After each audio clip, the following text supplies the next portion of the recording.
You're listening to European Startup Universe Talks, a podcast where we meet with startup founders, angel investors, and major stakeholders of the European startup ecosystem.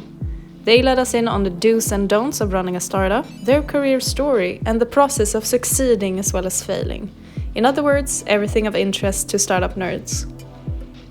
European Startup Universe is a massive network of opportunities for EU tech startup founders, connecting them with the best minds of the EU tech community, with unicorn founders, known investors, and experts.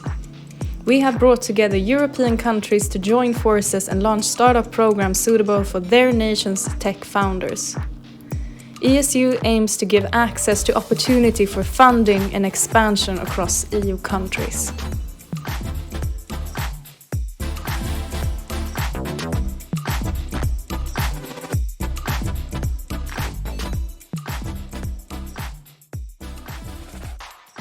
Welcome to European Startup Universe Talks. I'm Mauriza, and today I'm here with Dan Stefan, the co-founder of Digital Artflow. Can you begin by telling me what you do there? Okay, so I will overview a bit about the company. We started this company from in 2009. And I started this company with my partner, Alex. And we kind of started from freelance status. So we did for some years freelancing in web development, but not all kinds of applications. So we were quite niched in web development. So we developed interactive applications. This means, in general, configurators, visualization applications, all kinds of software solutions that deals with customers or, in general, users that interacting directly with that application. So, for example, if you want to buy a product or a service, you might have some options there, or you can interact visually with a particular product. So I think the best example would be clothing, or like in fashion industry, or interior design. So you can pick up some custom-made furniture and you can visualize it in a 360 degree.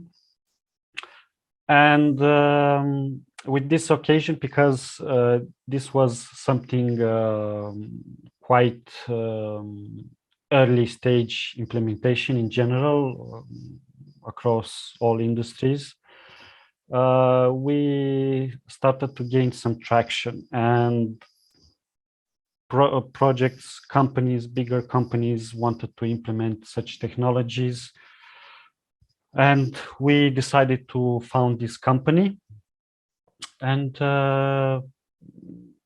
since then, we've been implementing such applications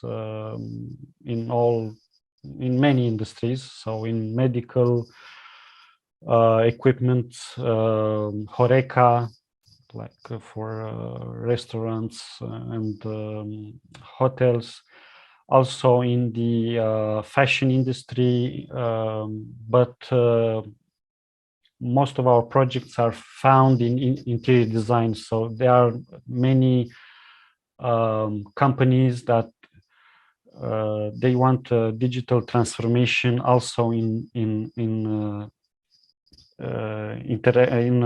improving, enhancing interaction with their customers by using visualization and customizable products. And yes, we've been implementing since then such applications, but during the years, with gaining more experience, we tried also to come with some internal projects like startups. So we tried to standardize these solutions into SaaS, software as a service solutions, or even pre-built solutions, like providing them on premises. But on top of that, we could further customize them per company needs. And we started in 2011, our first startup. In that time, the startup environment in Romania was quite early. So it was like a very small community. And at that time, the cloud services and in general SaaS-based solutions, they were very not mainstream, and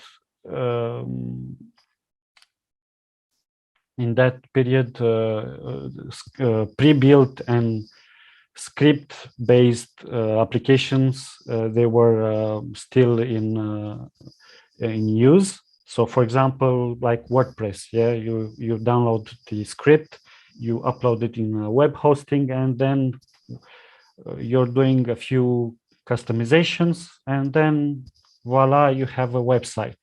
But also you have solutions as a SaaS based where you can just sign in, type a few information, and then directly on a dashboard online, you can set up quickly a website like Wix or any other this type of website building. So we were not in the SaaS mainstream, so we had this PHP Kitchen Planner platform, PKP, which mainly was an interactive application for building floor planning systems. You didn't have some programs or MVP pages. You were just talking with some key people, and from there some other people that most of the time they were relevant with the industry where you in. They were interested to invest in such applications. Oh, but how has it been like from when you started in Romania back in the day? It was such a different field. If you compare it to now, would you say that it's easier to be a startup founder now or back then? There are some difference, but I think the challenges are pretty much the same, if not harder today, because back then the connections and the way of reaching key people to pitch your solution, product, startup in general, your business idea, it was quite hard to do. Now, because of lack of networks, organizations, or associations that dealing with this, not to mention reaching particular companies, investment companies that they would want or they would be interested to hear some pitches on this industry business idea.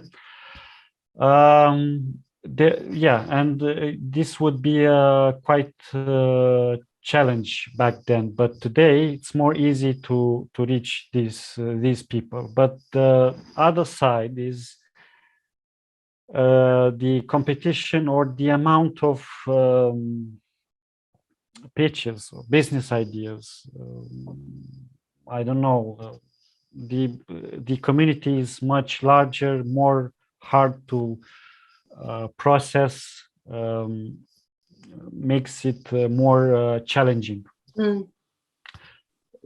This is how I see. So you have the resources, the help, and the tools needed to push the startup further, but the competition is higher. And sometimes the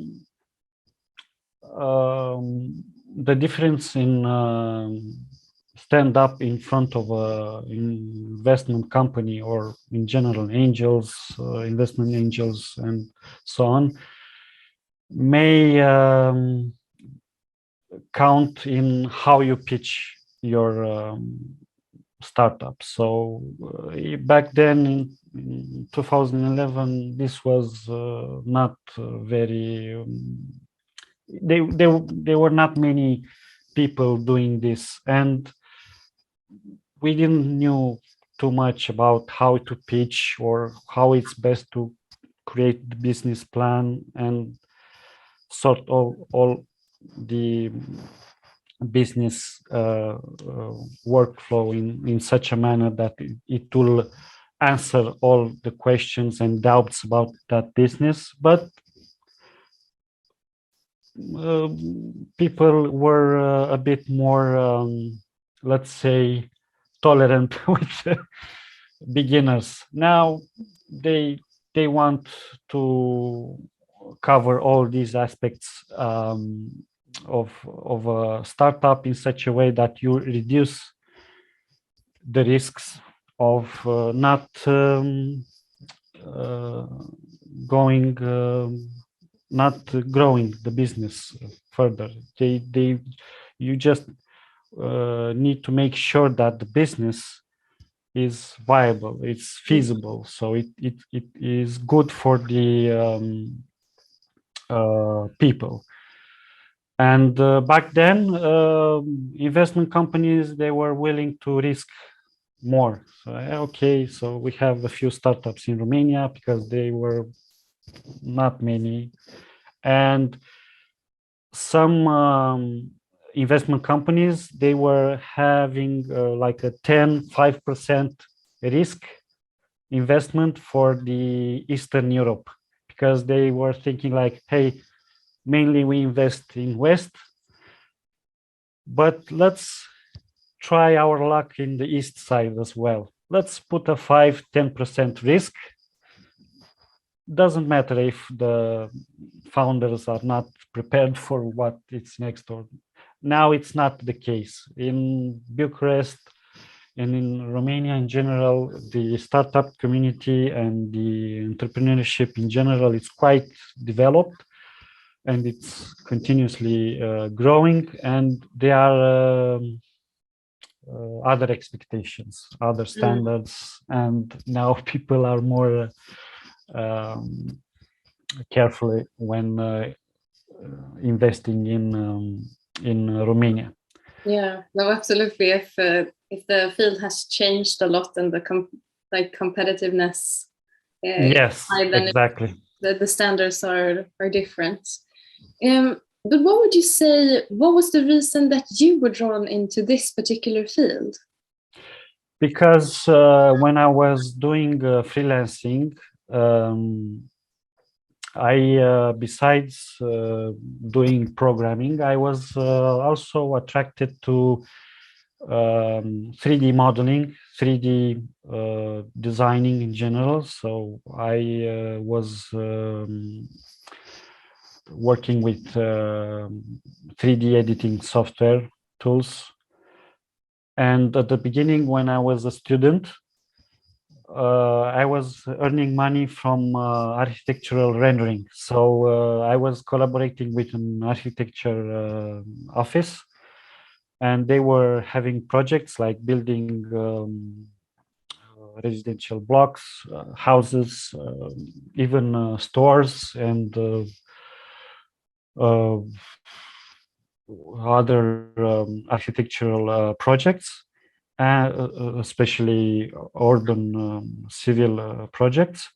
When they was needed for an architectural visualization, I was picking their CAD files, so they have AutoCAD files.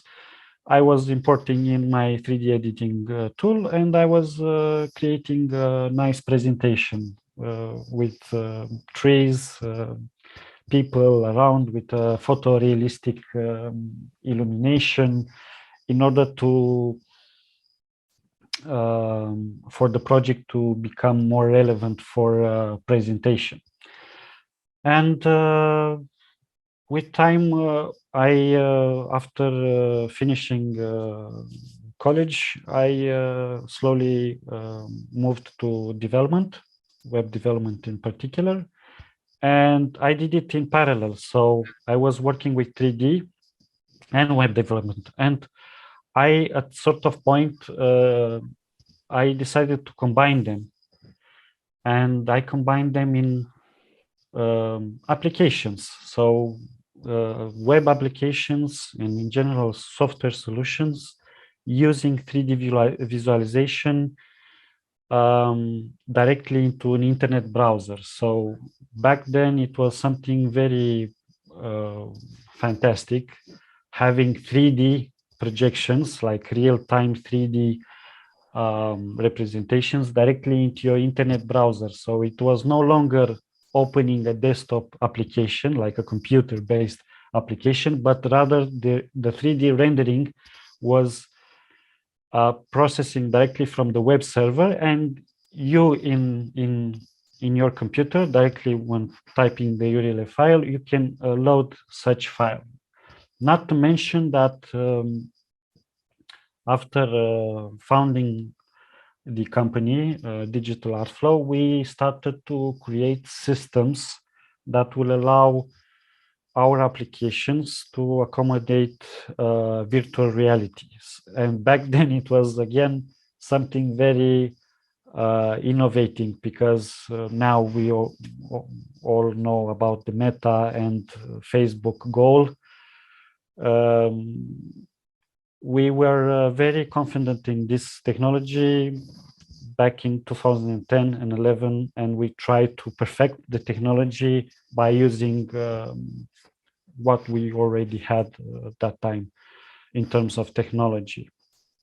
So yes, this was the transition from 3D modeling, and in particular architectural 3D editing, and slowly coming to web development, but at the same time keeping the 3D somehow in my heart while I was learning and working in the web development.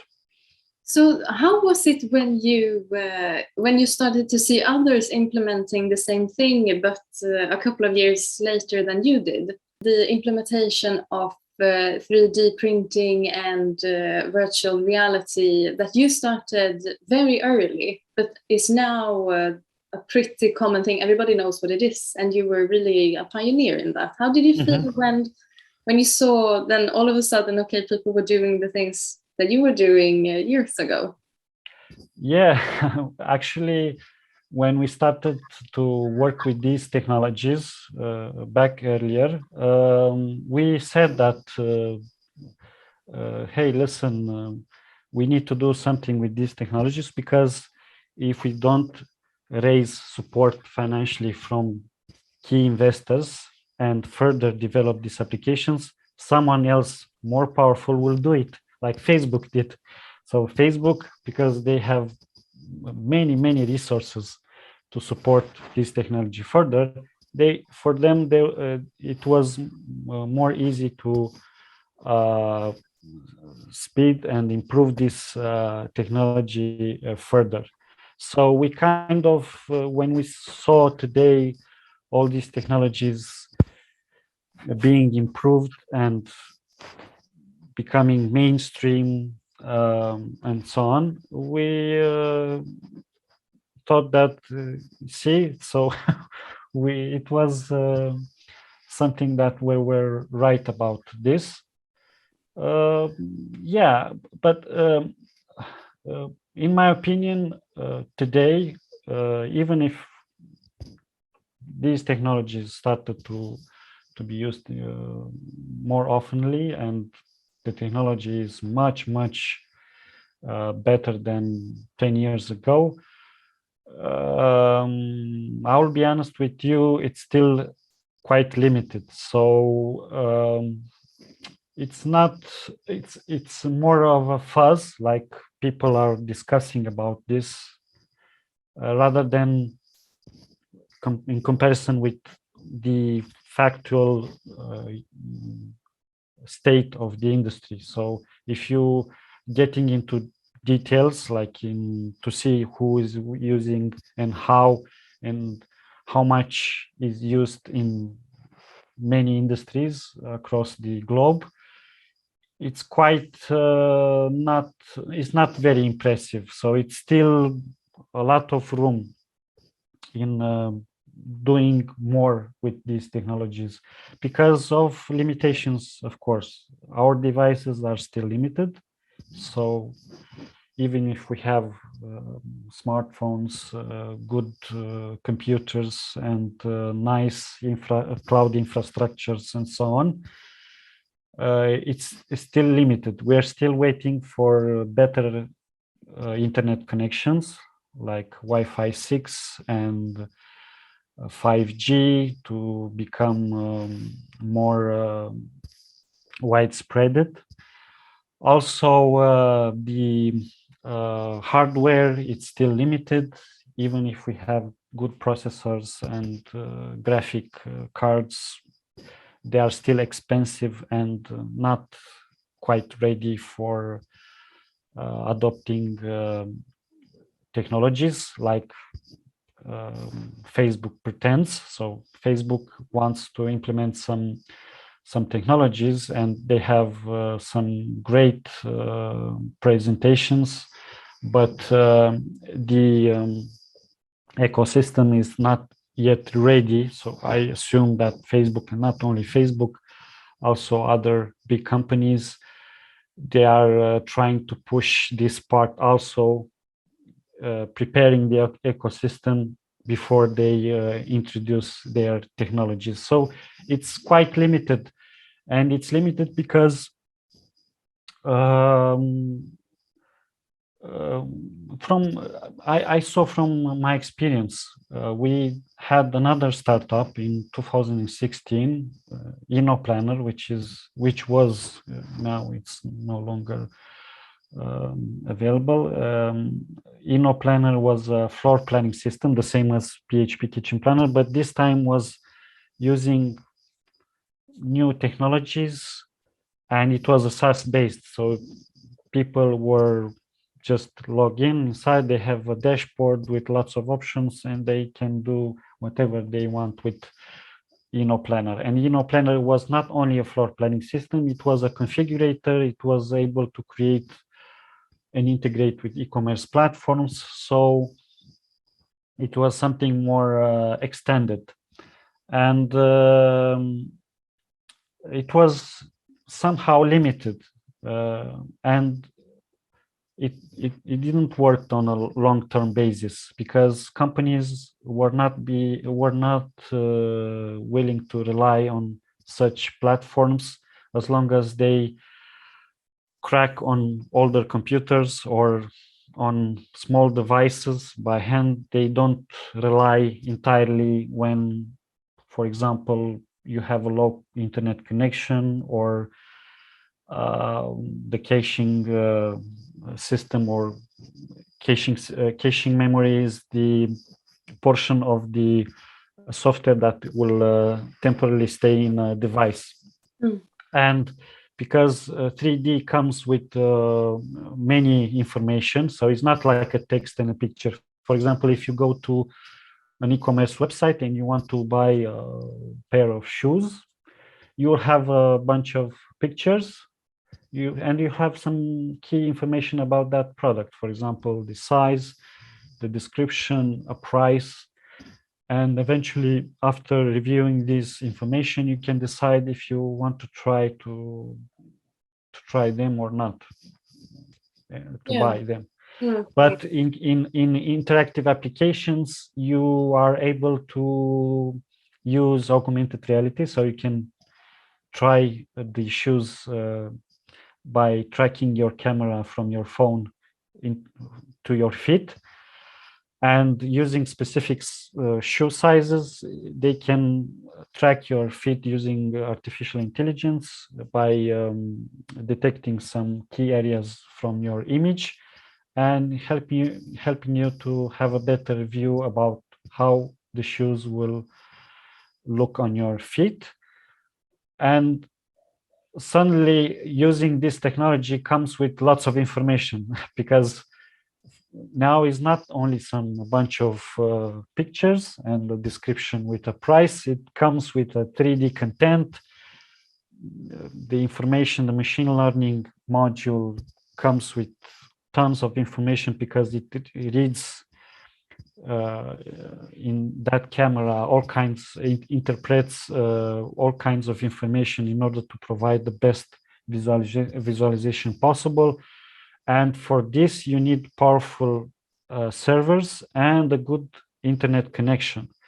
And sometimes this can work smoothly, but in some situations, for example, if you're in a place with low connection, or even your device if doesn't have good hardware performance, it might affect the performance. And e-commerce in general, companies that own online stores, they don't want to risk. They offer this solution as a complementary service. They don't rely in, it's just marketing, more a marketing show off. It's sort of PR instead of relying. They still use old-fashioned e-commerce. They sell. They still sell efficiently through these channels. So it's quite limited. So this is, in my opinion, the view. So people in articles in across the internet are saying that it's a good application, a good technology, we can use it. This would, but it's not ready. So it's something that still needs work, and it needs the technology needs to be prepared from all sides. So yeah, so there's a lot that goes into it really working, and it's I think with time we will be mature and ready for that kind of yes. Yeah, but as a startup founder, what would you say are the biggest lessons that you've learned? Well, I think the first lesson is trying to be as much as possible objective on your business idea. I think it's the number one gold thought about preparing your mindset in moving the business idea, the startup further, because you tend to be very, without even know, to become subjective about your business. It's the best idea. Look at this. We can do this.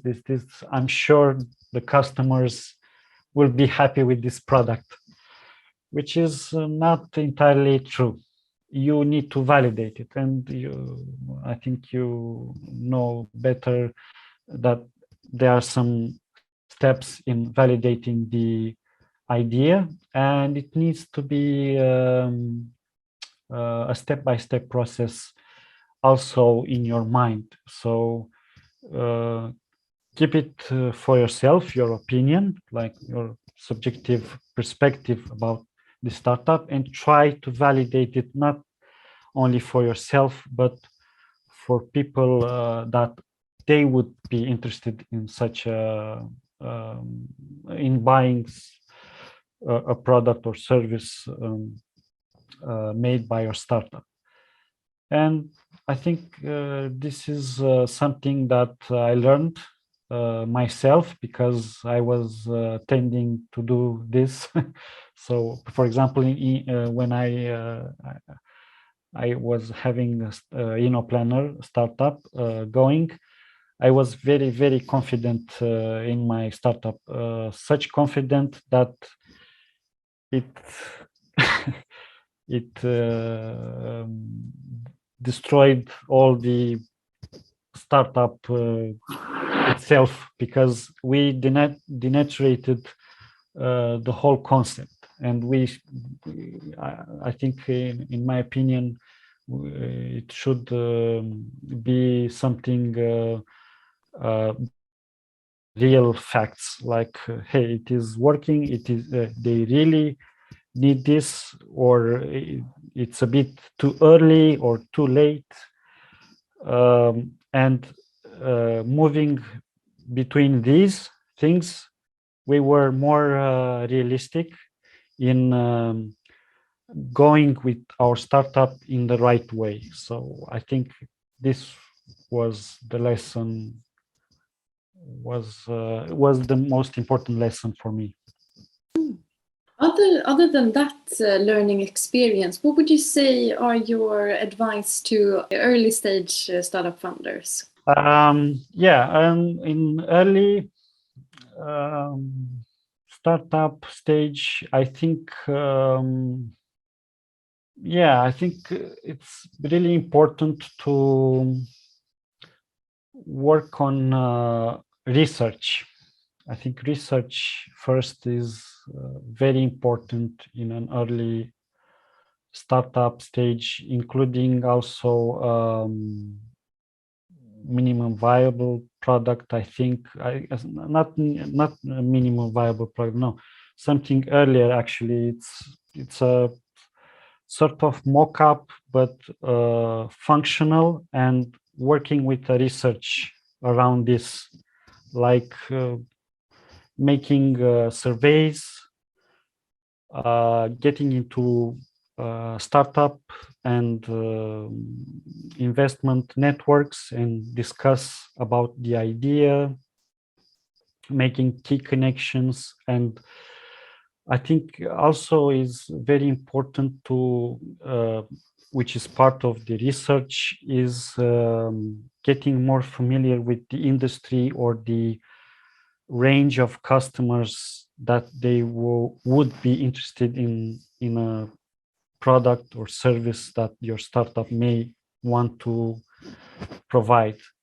So in my opinion, you need to make sure that you understand very well the customer's needs,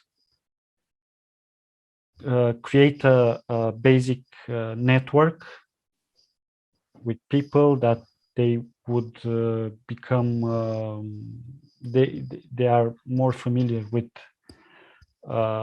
what you're selling or what you're trying to do.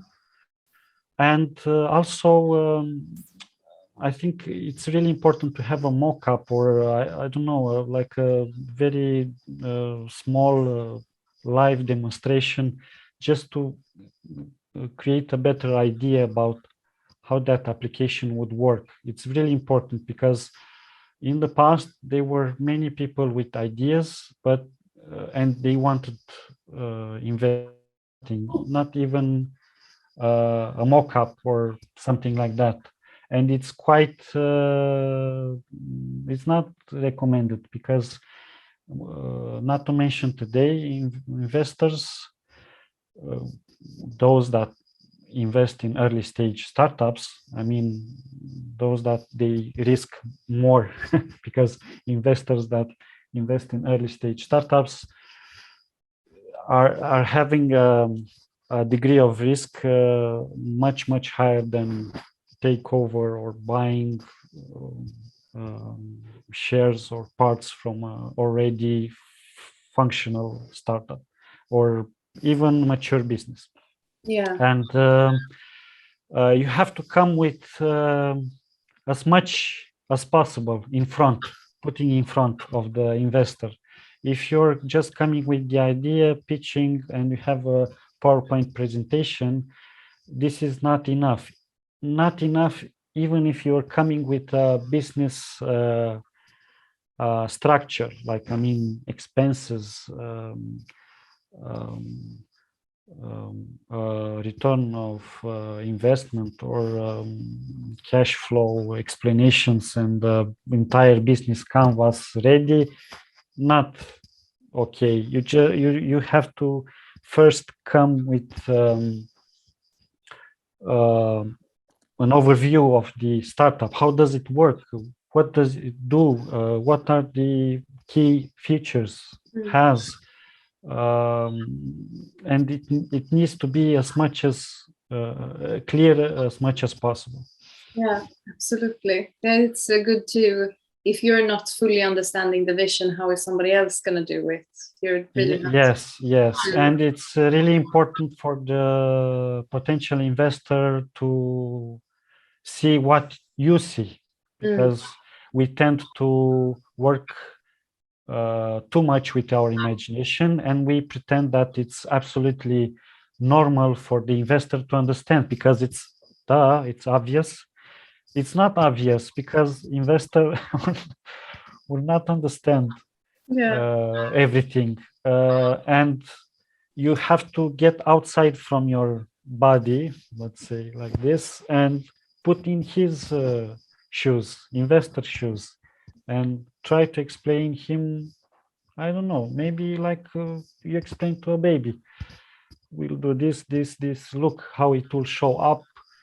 It's like this, and then you can come with a business canvas as well with all these details, because it's important also. But you have to explain as much as possible, as clear as possible, how the startup works. Yeah, absolutely. That is some really great advice. Yeah, thank you so much for taking the time to talk to me today. Thank you also. It was my pleasure. You've been listening to European Startup Universe Talks. If you want to know more about us, go to thestartupuniverse.org and follow us on social media.